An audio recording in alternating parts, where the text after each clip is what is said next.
Ladies and gentlemen, we are live here in downtown Wellston, Ohio at the Patio, Grubs and Suds. With me to my right, my good friend Nathan Molihan. To my left, my good friend Jordan Lackey. Here to talk fall sports, Wellston football. Got some interesting things going on. We'll have a league recap. We haven't done that in we missed it last week. Right. So we'll do a league recap first. Tonight's special guest, Coach Michael Brace, cross-country coach for Wellston. He's got one of his seniors, Kimmy Aubrey, is here, so we'll talk to them. Coach Graham will be stopping by, and I think we've got Cale Fott coming on later on. And Mike Weber.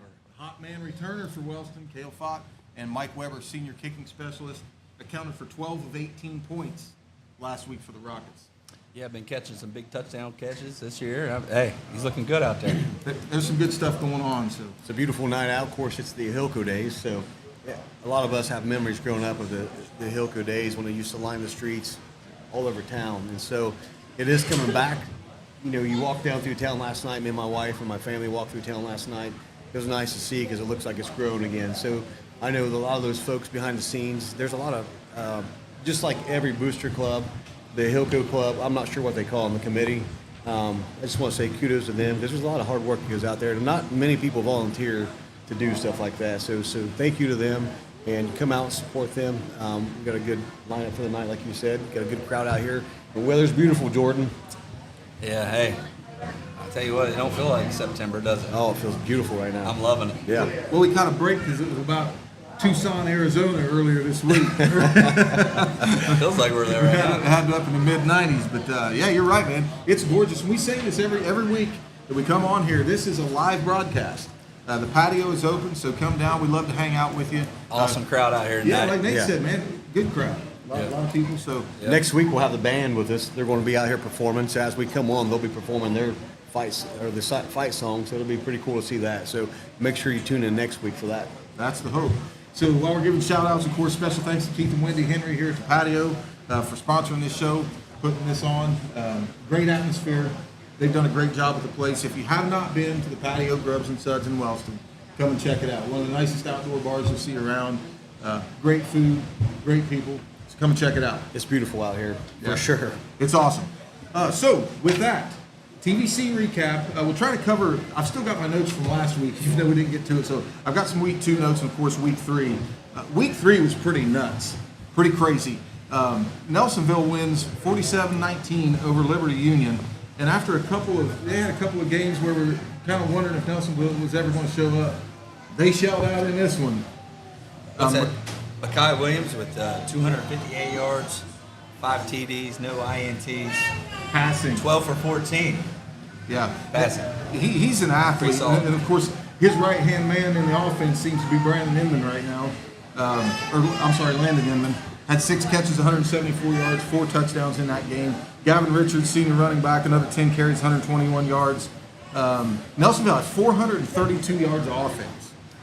So what's the breakdown between the rushing and passing? I'm trying to look for that, Matt, because normally Nelsonville, they're a run team. So it's kind of odd to see that they're air raid attack right now. Right. Well, they had 258 yards passing, and then total yards they had 432. So whatever the difference is there, so you're looking at 100 and some yards rushing. So they was more pass heavy. It seems like during that game against Liberty Union, Which is non-typical for a Nelsonville team. Yeah. Right. So Let the reins off of him tonight or that night. It seems like to me. And of course, Liberty Union's kind of out of our area, so I don't know a whole lot about them or how many players they returned or what their overall. I've never even heard of the school, so yeah, no clue there. But regardless, the thing I found interesting is Makai Williams is kind of your typical spread dual threat quarterback. Not here. I mean, this guy went straight gunslinger, and of course we talked about what an athlete he is. We got to watch him. I got to watch him in track.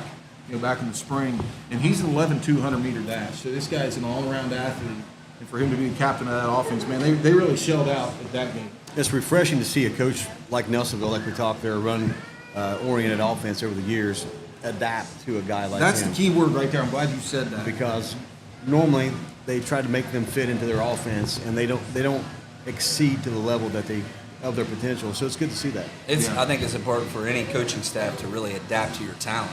Right. And use your offense, use your defense based off what kind of talent you got. Absolutely, 100%. He's doing a good job with that this year. Yeah. So, that was the first game that kind of says, hey, this week is a week where everybody's going to come out and try to blow out the scoreboard. Meigs does the same thing, only they lose, and we'll talk about that. But Meigs had an interesting situation because in week 2, they had a senior quarterback, Griffin Cleveland, goes out in the first series of the game last week with a shoulder injury. His little brother is a freshman, comes in and plays the rest of the game, and they get absolutely drummed. 38-0 in week 2. Week 3, Griffin Cleveland comes back, and Meigs falls to Colgrove 48-42 in overtime. And the crazy thing about this game is Meigs, I think, probably should have won the game because they're I believe up they were up like what, 24 to 30-6 at the half. Yeah. Yeah, and Colgrove's familiar with Meigs because Coach Lucas, he's familiar with Meigs being a former TVC coach and coaching here for years. That was just looking down here at the stats. I mean, that was one heck of a battle, I'm sure, that night. Well, Colgrove's running back who graduated last year, I think he had over 2,000 yards rushing and like 40 yards or 40 touchdowns, something like that. Some crazy PlayStation numbers.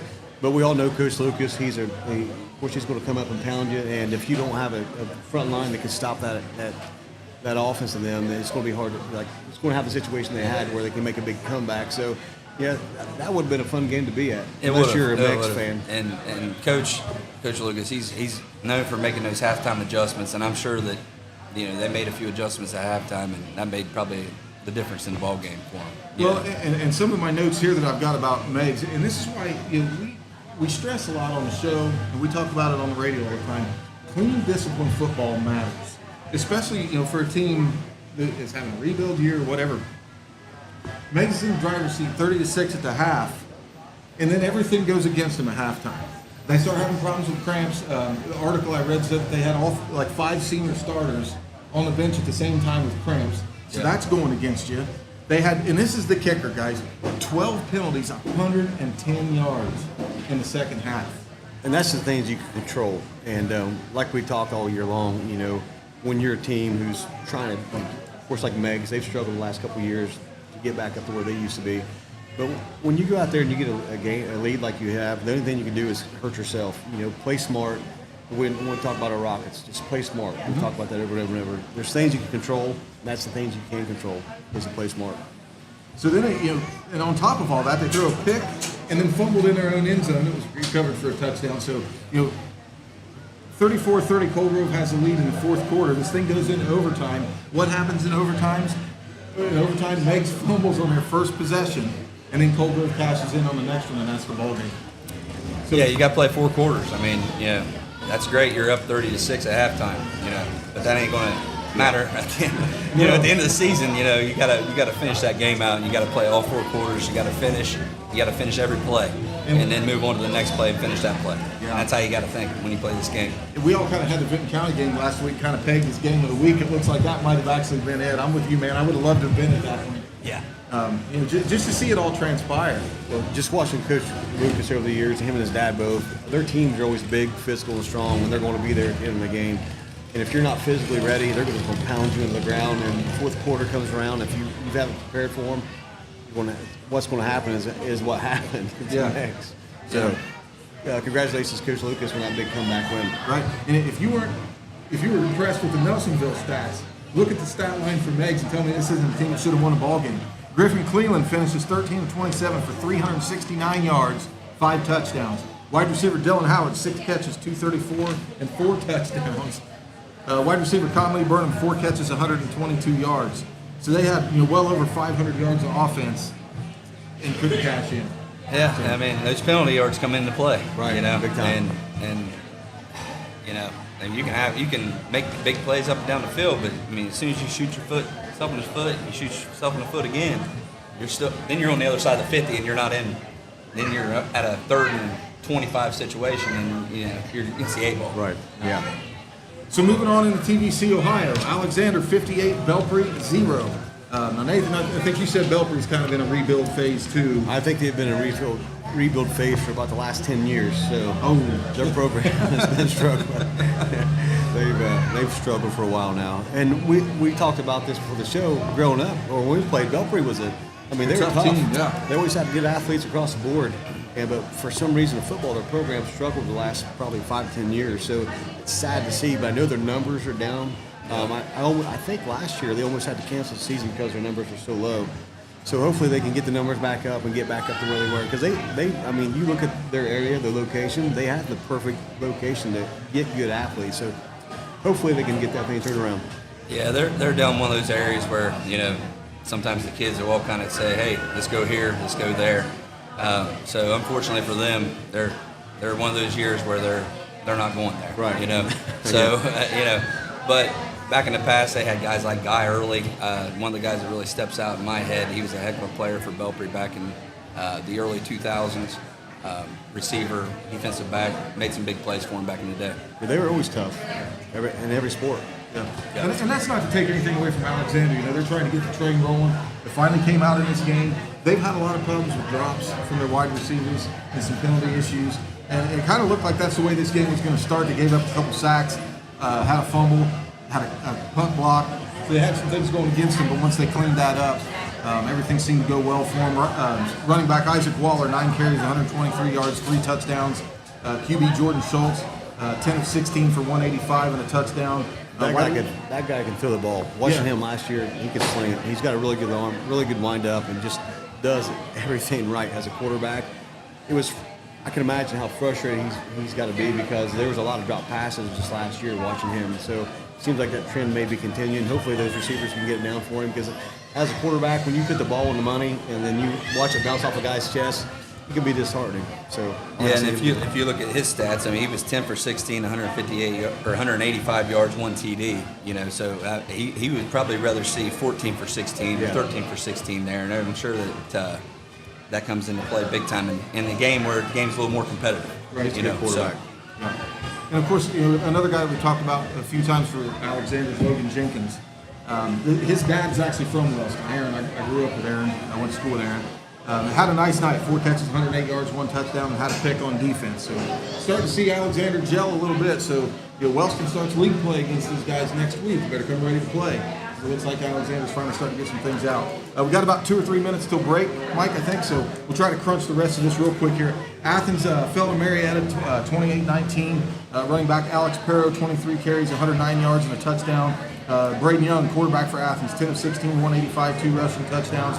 So Athens had a 19-14 lead going into the fourth quarter and then gave up 14 unanswered. And then watching that quarterback from Athens last year, Young, he was another quarterback that has potential. Hit a lot of receivers in the chest, a lot of drop balls. They were a young team last year, so it'd be nice to see them from a TVC perspective improve and catch some balls because they look really good. They got athletes all over the field.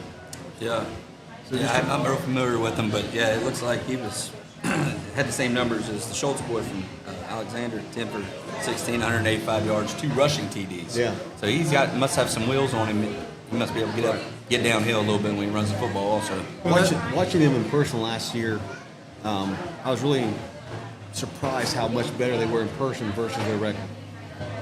So we'll try to get through River Valley, Sims Valley 30, River Valley 8. River Valley actually was in this game, just couldn't quite cash in. Coop's doing a good job of getting those guys rounded up, though. He's fighting kind of the same battle Wellston is with numbers. Yeah, shout out to Coach Coop. So good job on him. We see you, Coach. They did some good things. Played a lot better defense. They actually shut out Sims Valley in the first and third quarters. Just couldn't quite cash in there. And then, of course, the big game for us, like I said, I was really excited to watch this one. Vinton County 20, Trimble 6. Vinton County rushing touchdowns by Evan Brown and Lane Haber in the first quarter puts Vinton County up 13-0. Trimble, and this goes back to what we were talking about earlier with clean football, man. Trimble had 2 big fumbles in the second half, one in the third quarter when they're driving into Vinton County territory. And then this is a bad one. A bad snap in the fourth quarter. Ball was on the 50. It gets bobbled around. They lose 32 yards and set up Vinton County on the 18. And, of course, Parker Schonborn on the next play cashes in. Yeah, it looks like it was a scrap. Yeah. And offensively, Trimble had 88 yards total offensively, so a really good defensive stand by BC. To be expected. Yeah. So Vinton County was +3 in turnovers. That's how you win ball games, guys. And if a lesson's learned here, don't get into a grind game with Coach Carper down at Vinton County, man, because they run out wing T like a champ. All right? So we're down to right at our break time. We'll take just a little bit of a break. Matt Petersen, Nate Molihan, Jordan Lackey. We'll be right back with you here in just a few minutes with Coach Brace and the cross-country team.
we'll ask those types of questions. Oh, okay.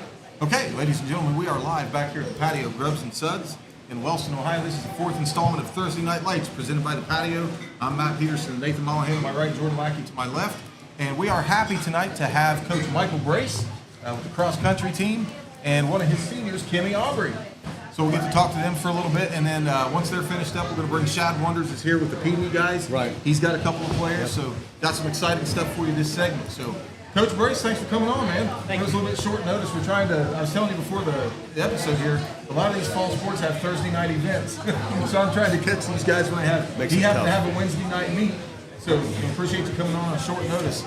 To start off, just tell us a little bit about your coaching experience.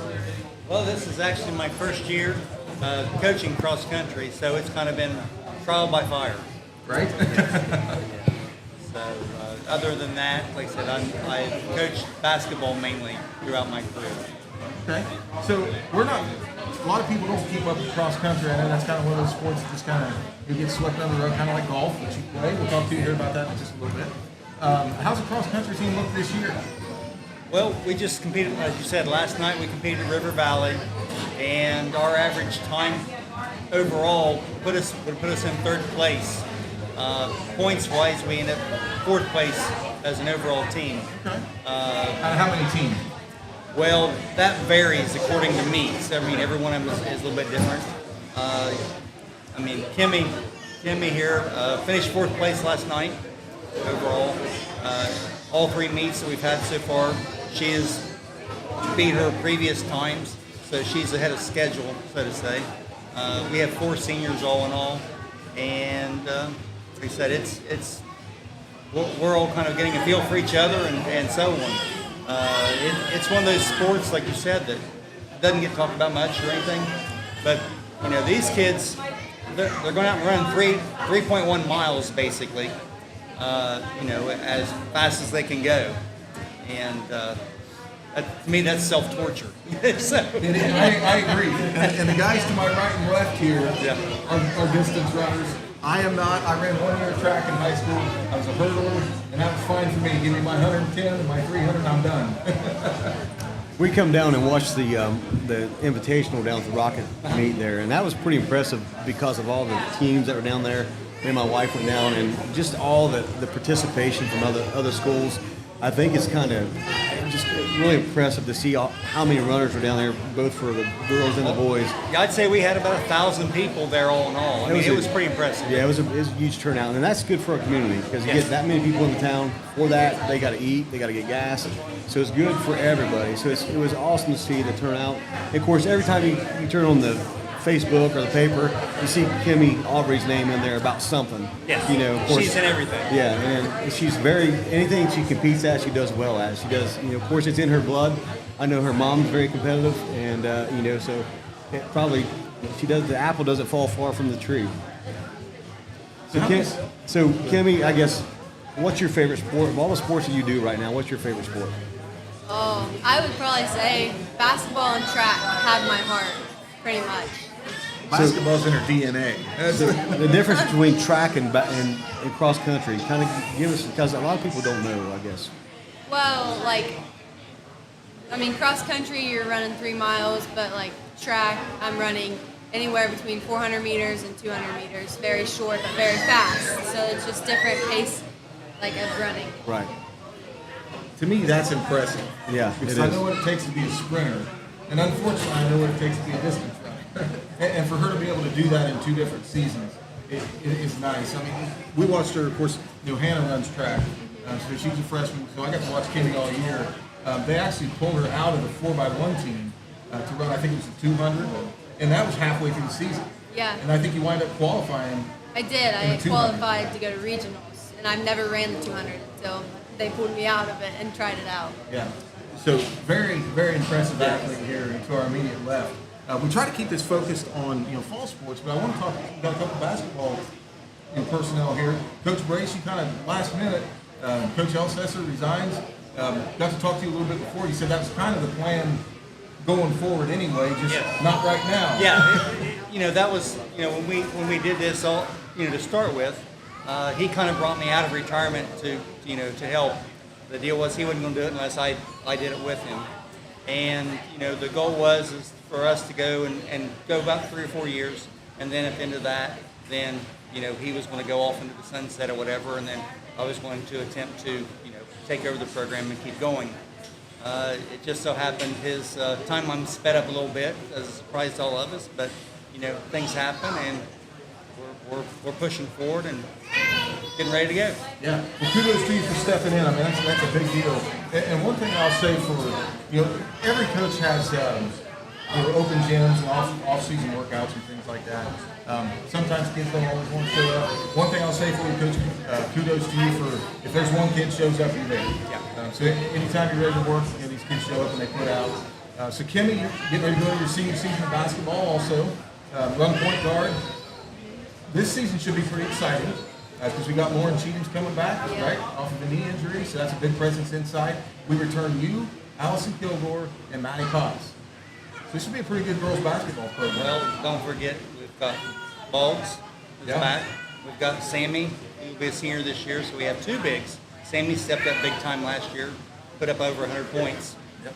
And like I said, Madison Boggs, like I said, just amazing what she was able to accomplish, from not playing to doing what she did.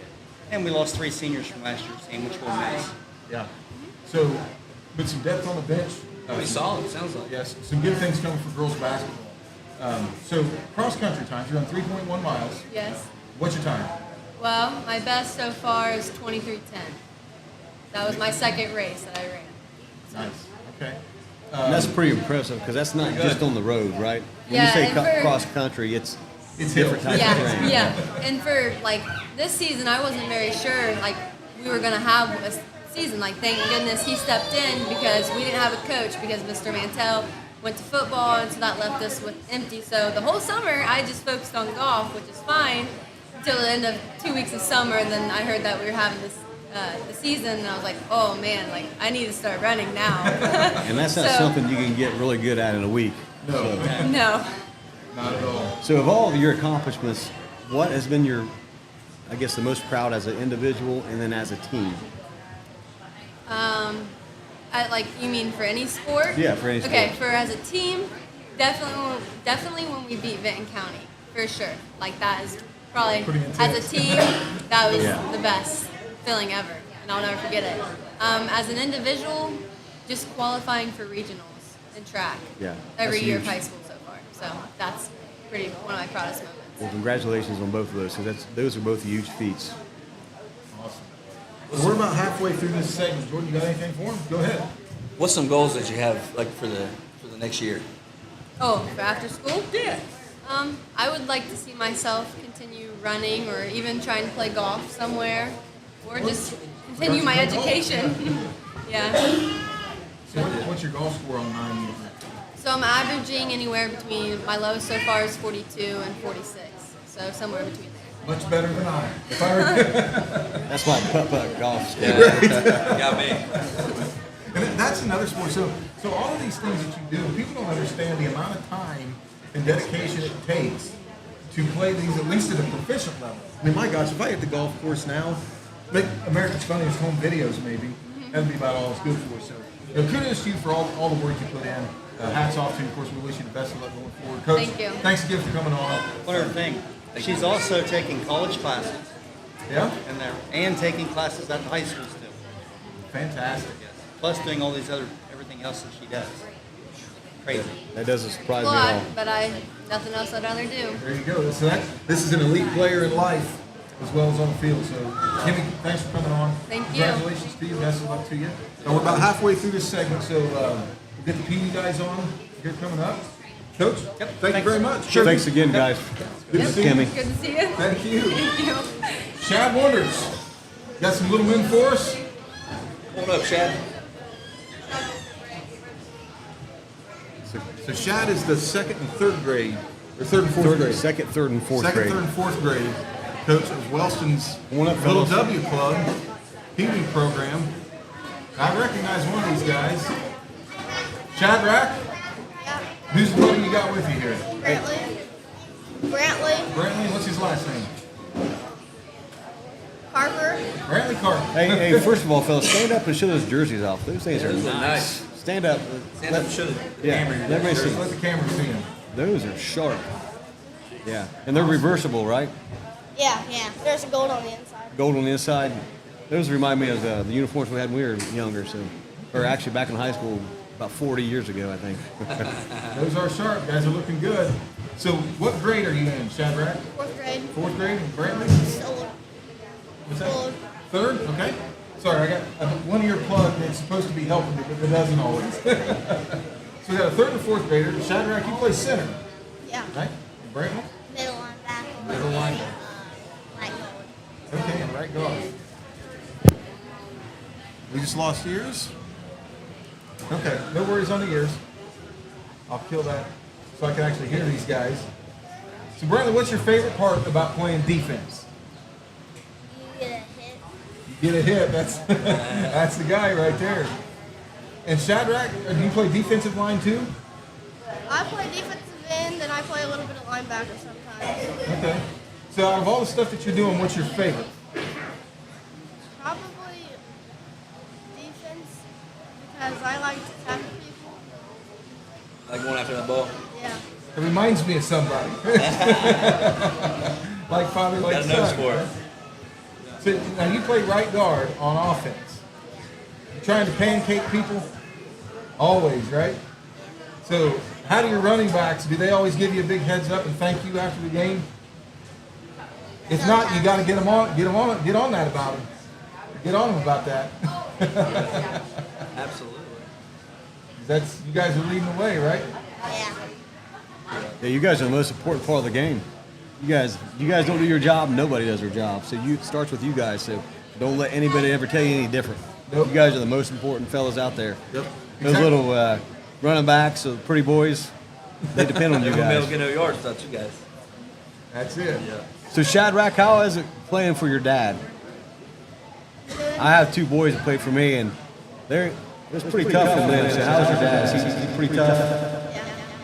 You like playing for your dad? Yeah. What about you?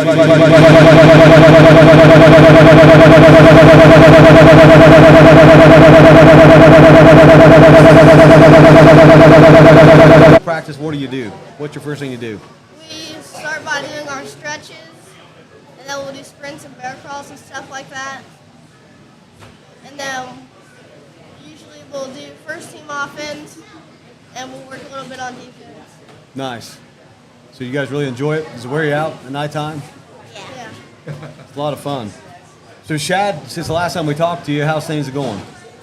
We're learning, that's for sure.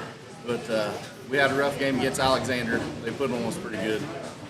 And they're getting better. There's lessons to be learned in those losses. They're learning a lot. That's the biggest thing. Just let them know, hey, it's about learning and getting better and We went getting down ready for the Tuesday and varsity scrimmaged guys. Jackson. I'm sorry. We went down Tuesday and scrimmaged Jackson. Oh, you did? How'd that go? It went pretty well. Good. It was a good workout for us. They got about 60 kids down there, so it was definitely good for our little guys to. Yeah, that makes a big difference when you have that many kids going both ways, you know, but it is good to get them exposure to that. And there's a lot of good people in that How did program. scrimmage go, guys? Go pretty good? Yeah. Good. Sorry to interrupt you. No, that's all right. Yeah, but it's always good to connect with local programs like that that's got a good system to where you can learn from them. I know Withersburg, they got a good program. I think they usually each second, third, and then of course fifth and sixth they have about 50 to 60 players, and they run what the varsity runs. And I'm pretty sure that's what you're saying, Chad. You guys run what the coach Graham runs for the most part, offensively. Yeah. So that will just help out as they get older to get in the, so yeah. We get more returning players. Oh, yeah. Some of the things you said last time you were here is not having very many returning guys, especially at young ages. Right. That's a little bit of a learning curve. Like Alexander, they were 95% fourth graders, so they were some big boys. There's a big difference in a year at that age. Yeah. All the way up to freshman, I mean, there's a big A difference. whole in those other year guys. of experience also, just out on the field, getting those reps in. The size and, of course, the wisdom and all that. So, yeah, it makes a big difference. Guys, keep working hard. So how many more games you guys got left? I believe we have 4 games left, 4 games left? and then I think there may be a playoff. So So you guys play at home this week, Chad? Yes, we play at home against Eastern Megs. So play at home, Eastern Megs. What time's that game? That game, this is the only Sunday game. It's Sunday at 1 o'clock. Sunday at 1 o'clock. So come out and support these young men. Absolutely. Good luck, Sunday boys. Be watching you. Like, We'd love to get some video. So Yeah. if you can get somebody to get some video, we'd like to play some video for you guys. like Nate said, don't let all these wide receivers and quarterbacks and running backs and all that stuff take all the glory. You guys are where it starts, all right? Keep busting your tails. Look forward to seeing you grow up in this sport. It's going to be a fun trip. So, Shadrach, thanks for coming on, buddy. Good luck, boys. Brantley, Good luck, fellas. good to see you. Coach Shad? Wanders, thanks for coming on, sir. No problem. guys. Thanks for having us, Man, thanks guys. for bringing some guys up.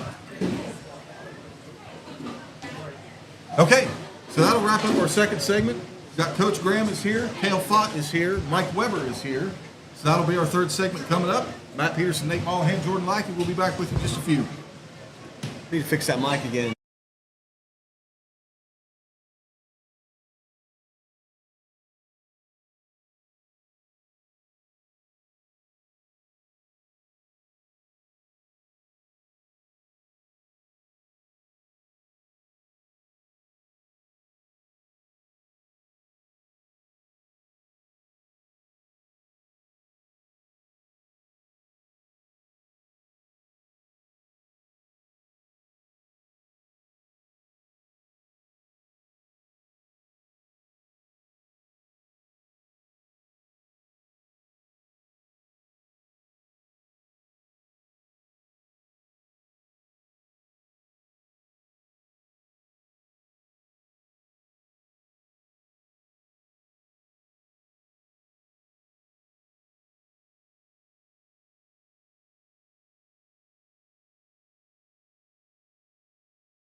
What's that?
All right, ladies and gentlemen, we are live here at the Patio, Grubs, and Suds in Wellston, Ohio. This is our third segment of the fourth episode of Thursday Night Lights. I'm Matt Petersen, Nathan Molihan, Jordan Lackey.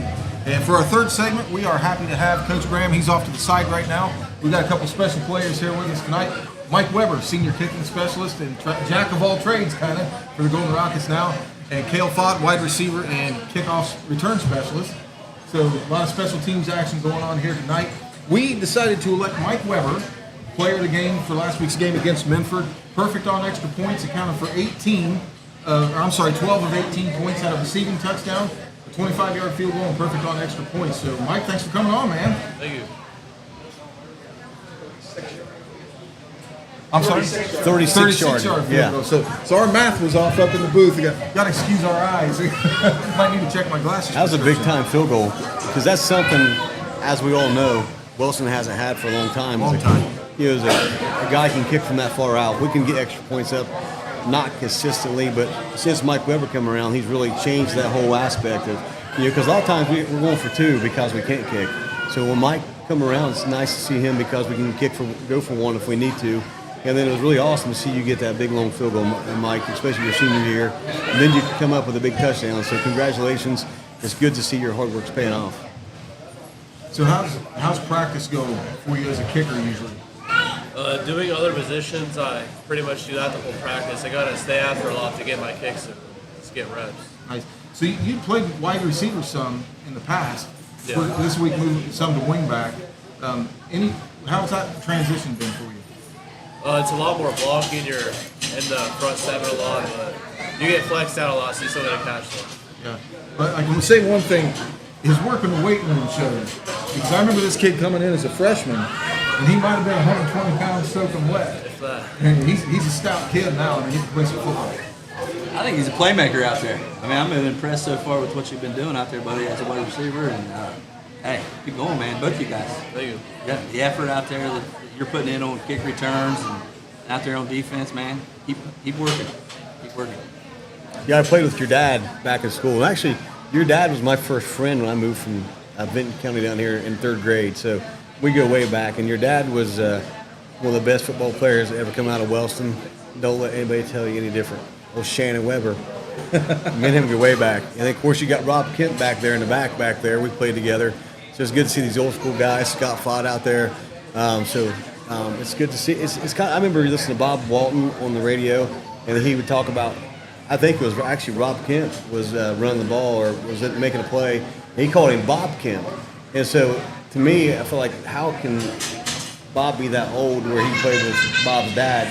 Now it's, of course, the tides have turned. Now I got, of course, Mike Weber, who I played with your dad. So, of course, Kel, I played with your dad. Of course, we all know that. But it's good to see you guys in the program. And like I said, having a kicker like that, Coach Graham's got to be a nice weapon to have. And then Kel, of course, I'll let you lead off with Kel, too. Well, before we get to Kale, for one of the reasons I asked about kicking in practice is because he probably doesn't catch a lot of balls in practice. So to come out on a clutch play, like that, this is getting down towards the goal line, gets thrown in the game and comes down with a key touchdown reception. I think that experience as a wide receiver obviously pays off in that regard. So hopefully we see more of you in the offense, Coach. It's exciting to watch it.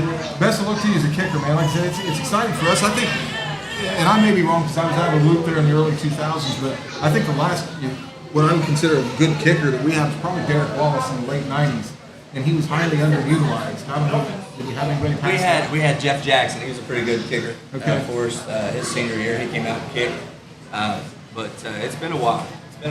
But, being a good wide receiver, too, I mean, it's about route running and knowing where you're supposed to be, finding the gaps in the defense, and sitting down and making plays. And that's what it all comes down to, is being a savvy receiver.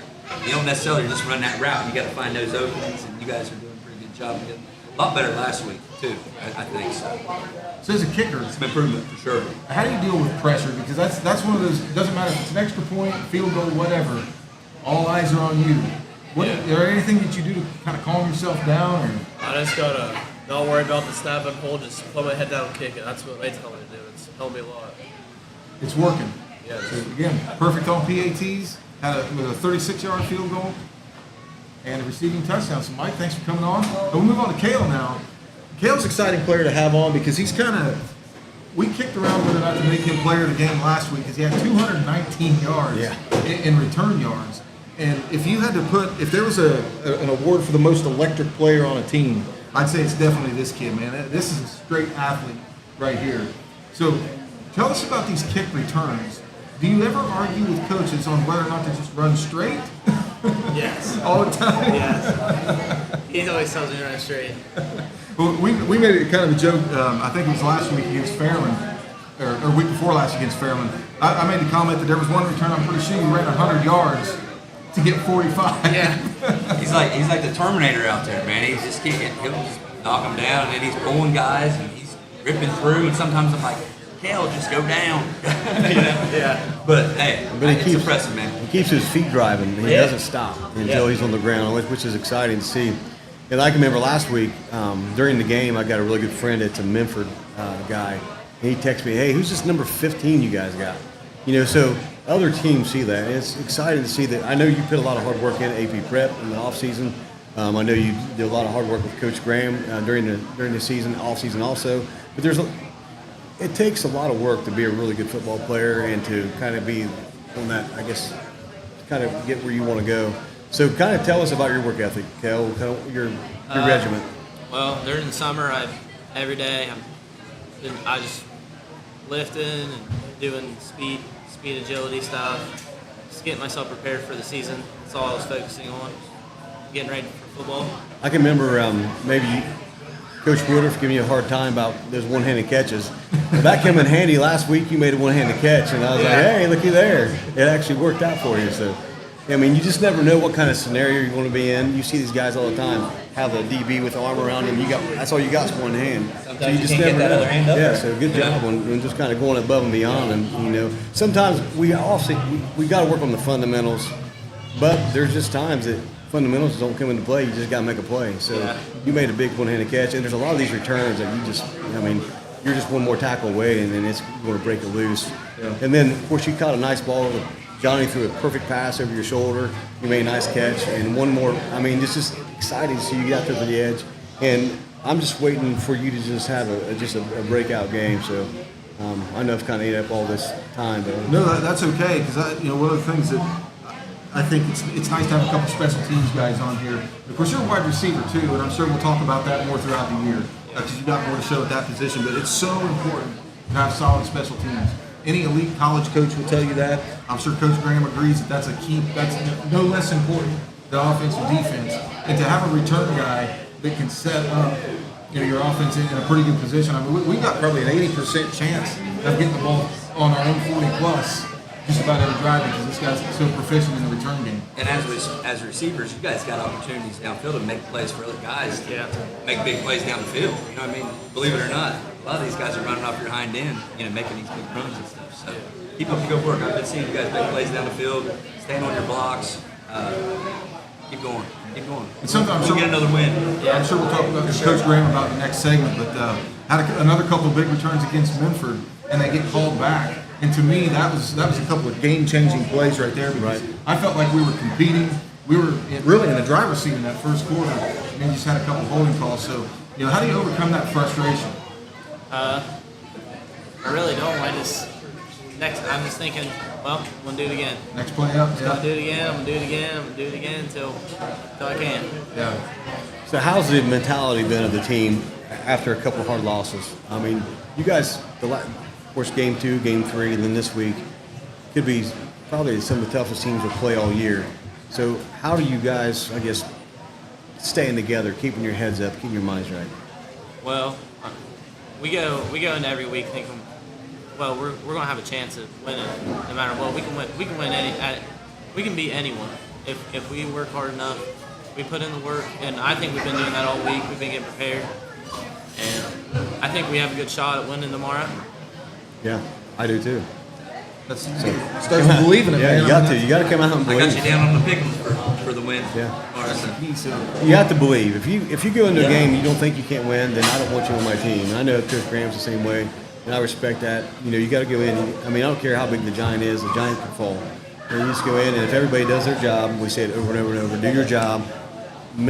Keep the minimal mistakes out. Don't have the frustration plays, the penalties.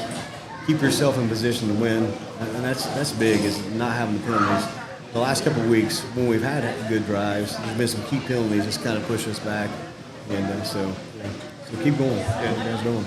And it has been much better on that front. Had quite a few against Molihan week 1, had none against Fairland. Right. And a couple of those, don't want to rag on officials too much here, but I think a couple of those against Memphis were what we would call a little bit questionable. So, much better job. Of course, Mike being a senior, now I'm sure you have a good leadership role in keeping these guys cleaned up. How do you go about exercising your leadership in practice? Just trying to keep them motivated. Coming off 2 losses, a lot of people, we just gotta keep them going, keep them in the right direction. Yeah. And of course, I can't think of a better guy that's been through some adversity. He's been with the program for 4 years now. So, hats off to you guys. So, guys, thanks for coming on. You guys got anything else for these Thank guys? you guys for letting us on here. Thank you. Thanks, fellas. Good luck tomorrow, guys. Congratulations. Best of luck to you tomorrow. All right? I'll get you guys out.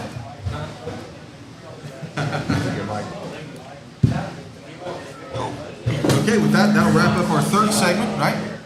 We'll take a little bit of a break. Coach Graham will come on here. We'll talk to him for maybe 5 or 6 minutes, do our weekly picks, and get out of your hair. All right, Matt Petersen, Molihan and Jordan Lackey. We'll see you in a few.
All right, ladies and gentlemen, we are back live at the Patio, Grubs, and Suds in Wellston, Ohio. Matt Petersen, Nathan Molihan, Jordan Lackey. And for our last segment tonight, we've got Coach Chris Graham.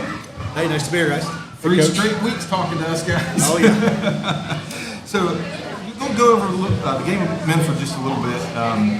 Kind of wish we had that one back, is how it feels. Yes, I agree. Penalties again. I mean, that's been the same thing we've said the last 3 weeks. It's started out with 160 yards the first game, and the last 2 games it's been 80 apiece. So penalties kill us in big situations. Like the kickoffs you were talking about earlier. Then we go back to the 10. The whole game was played on our 40, the whole first half. We won the second half, which was good. I think we won the second half 11-7. That was a positive for us. We could have played better in the first half. Like I said, penalties that first half, just hard to come back from when you have so many. In crucial situations, we get back up to 10, we have a 25-yard run, then it gets called back for holding. Yeah. So. For us in the booth, I felt like watching it. I think when mentally the tide turned, was I think it might have been his second kickoff return, wound up costing about 30 yards from where he returned it to where the spot foul happened and it gets called back. I think we wound up with around 12 or something like that. And that's a pretty big hole, especially if that's the second time that's happened. You really start to feel. Yeah, we ran past midfield. We was at the 53 and the 54 twice. Yeah. And both of them were called back. Right, that's So tough. we started inside the 10, 15-yard line. It's tough to start drives from there. I mean, we've done it when we can, but it's kind of like a broken record. We keep doing the same thing over and over, and we're trying to correct those mistakes, which, I think the kids they're trying to. There's some growing pains with this, and we knew it coming in, and the kids are putting forth the effort. That's what we ask. I will say, they had the ball first. We bent a little bit on defense, but we stood firm, and we held them. That was a Field huge goal, defensive stand. And we had made a special teams play on that, and then 3 plays we scored. But then we were hot. Then it goes back to numbers again. Kids are kind of tired. I mean, they've been kickoff, they played defense, now they played offense, and now they're kind of tired. Well, that's what you and I talked about a little bit Saturday night. And as far as a lot of guys who normally are their hustle guys look like maybe they're standing flat-footed, but of course you brought up the good points. Like these guys are playing both ways all the way, so you got to give them a break. And that's a big factor. When you got these guys going every down, every play, and always facing teams that don't have to do that. It is tough. Yeah, and that falls on. I take responsibility for some of that. I need to get some of these other guys in because I've got guys playing special teams, that's playing offense and defense and special teams. Because if you watch games in high school, a lot of high school teams give up big special teams plays because they've got younger guys and they're trying to give other guys breaks, and that's when big plays happen. You can win or lose games, obviously, from kickoffs and punts, and, so we're just being cautious, and we're going to try to rep some more guys in on specialties. Well, and that's another thing too. You guys have only been as a coaching staff together for what now? As far as game, that's your third game. And so you guys are trying to learn how to mesh together and what works well together and kind of work together. And that's a lot of the time people understand how tough that is. Just to get not just a team on the same page, but get the coaching staff on the same page. So how do you feel like that's coming along, Coach? I think the coaching staff, me and Coach Briggs, pretty much take care of the offense. Coach Mantel, all of our coaches, we kind of pitch in everywhere. Yeah. That makes sense. So. But on Friday nights, Coach Seitz will be watching for things from the line, and Coach Mantel up in the box. Coach Briggs and myself, he'll decide which play. We'll talk about the plays and what's open and what's not. So it's kind of a collective effort. Me and Coach Seitz worked for about 12 years in youth football together. Me and Coach Briggs have been together in basketball when I was the basketball coach for 5 years. So we've worked together. I've taught with Brian, so it's really not a whole new staff. Not a big learning curve. Yeah, not a huge learning curve. But we're all working together and trying. When you're trying to make adjustments on the fly, that 40-second play clock just goes down like it's 5 seconds. Yes. And so when you're out there, sometimes when you're just getting hit left, right, it's hard to see what's going on because I know as a coach, just being from the younger guys, you get frustrated like what's going on out there trying to figure this out. And then so, like you said, you guys went in, made adjustments. You won the second half, which that's improvement, and that's good to see. Yeah, we work hard on. We throw a lot of our quarterback, and we throw a lot of our team as far as formation-wise and plays and different things. So we expect them to catch on pretty quick, which we rep it a lot. Right. And I think the kids are doing an excellent job doing that. And the other coaching staff. Back to the coaching. I went to school with Mike Lambert, so. Oh, yeah. I've known Mike for a long time. He's a year older than me. And then Ricky, Ricky's been a community member for a long time too, so I know Ricky as well. So, well, one of my takeaways from last week's game before we get on the Portsmouth West, one of the quiet stats to me is Johnny Scott is 7-14, 163 yards and a touchdown.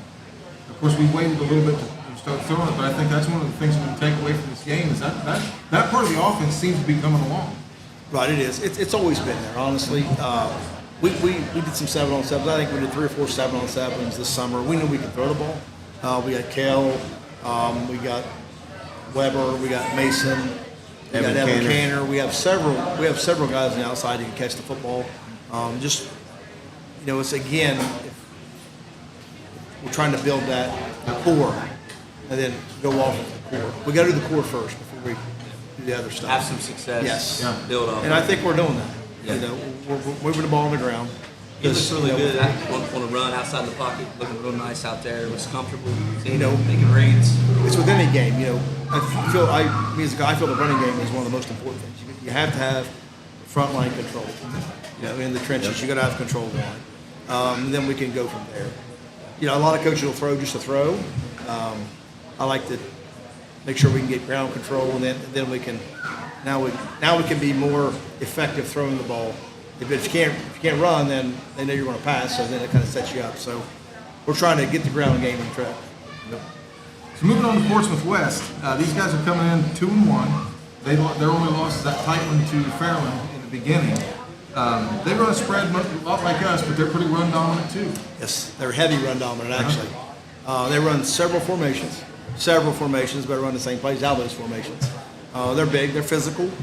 Number 2, I think he had 302 all-purpose yards last week. Number 18 is their wide guy. They go to him all the time.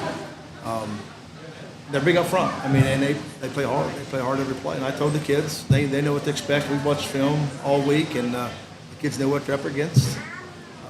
We just got to match their intensity. Yeah. Well, I think you'll get a similar look that you did last week against a big running back. Yes. It's number 2. That's Mason Parker, 5'11", 192. Good size, and pretty fast, runs the ball hard. Not sure that he's on the same level as Pika. I mean, that kid last week was a stud. I think the kid we're facing this week, he's nationally ranked in CrossFit as a junior in high school. Wow. Yeah. So he's So, pretty. He's going to be in shape. Yeah. So another thing, and we kind of talked about this, guys, looking a little bit lethargic again. Johnny Scott has to come up and play outside linebacker now, with Clarkson out. And then on the other side, Benny Odomacek playing outside linebacker. His backup, Justin Jackson. Yes. So he's not getting a lot. So there's 2 key pieces when it comes to setting the edge. I think might have played a factor in some of those long runs we were giving up last week. It's not any detriment to those guys, but that's just an example of what happens when you have personnel changes and things you have to adjust because of injury. Yes, that's true, and that's where hopefully we keep repping guys in. So by the time the league season rolls around, we should have guys in spots for backups. So speaking of the injuries, I haven't talked to either one of those guys since last week. How are those looking? How's Justin Jackson's shoulder right now? I think Justin Jackson is going to be out for the rest of the season. Okay. I think he's got a torn labrum, and he can't raise his arm too high, so I think he's going to be out. He's looking at surgery possibly or physical therapy. I don't know what he's going to do yet. I think he chooses physical therapy because he has basketball and baseball season coming up, and then he'll have surgery maybe over the summertime. Wes Briggs he goes to the doctor next Wednesday to check on his broken hand.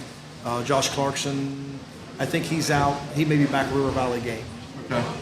So But it'd be nice to get him at least back in Yes. league play before the end of league play starts. So with that, guys, you got anything else for Coach?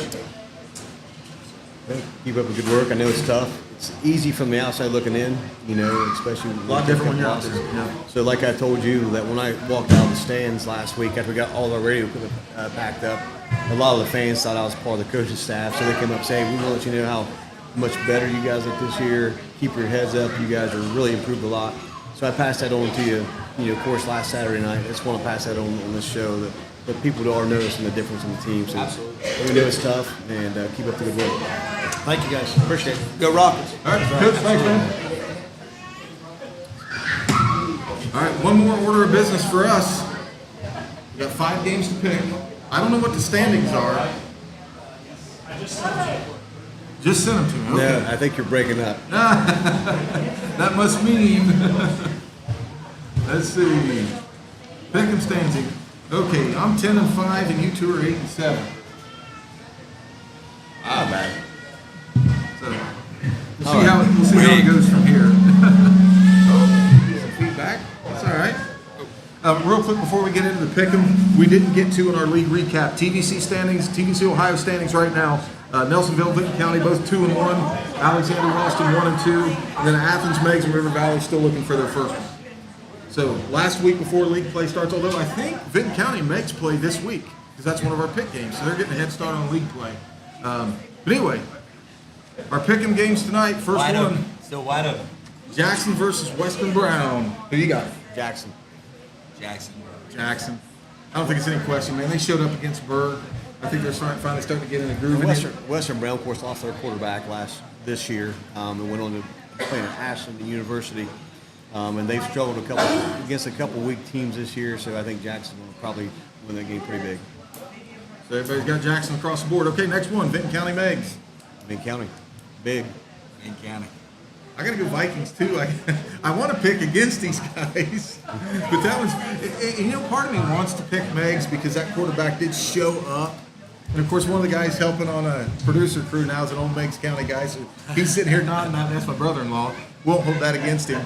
But yeah, Vinton County, man, the way they play defense against Trimble Big the win last couple of weeks, they're Defensive gelling. battle. With Road Coach match. Phillips, too. Yeah. The whole ball coach, Coach Phillips, is the D coordinator, and I know there's no one going to be more prepared than that defense. No. So everybody's got Vinton County. All right, next one, Nelsonville River Valley. That's an easy one. I mean, I have to go with Nelsonville. River Valley still in that rebuilding phase. Coach Coop's doing a good job down there. But, Nelsonville's still that top contender. We hard to knock them off. Nelsonville. Yeah, I got the Ville too many athletes on that side of the ball, man. You can't ever go against the grain, can you? Nelsonville all the way. All right, next one, Alexander Athens. Alexander. Alex, I'm going with Alex also. I'm going against the fellas. I'm taking Athens, man. Oh, okay. I'm taking Spice it up a Athens. little bit. They've got to get that win at some point. They're 0-3, and I felt like last week they probably should have won. So we'll go Bulldogs on this And one. honestly, I think that's a pretty good pick for you.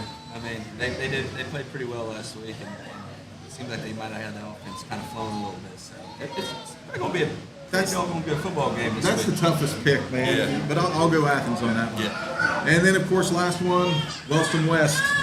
Going with Wellston. Go Rockets. You got to. Going with Wellston. I'm always going to be the villain. I got to go West, man. I got to go West. Mainly line play. Our line is going so much better. Nothing against our line, but Portsmouth West always has a solid offensive defensive line. I think that difference up front for West is going to be it. So I'll take West by a score. So that's my final You may answer. win, but you may not be we don't have liked. security outside, so I don't know what's going to happen. Won't be the first time I've been hated. It's all right. And the wind's Gotta telling be us honest. it's time to go. So, guys, thanks for hanging out. We'll be up here every Thursday. If you got time to stop up and check it out, the weather's still nice. They're still serving food here. So, thanks again to Keith and Wendy Henry at the Patio, Grubs, and Suds for putting this on. I'm Matt Petersen, Nathan Molihan, Jordan Lackey. We will see you all next week. Good night.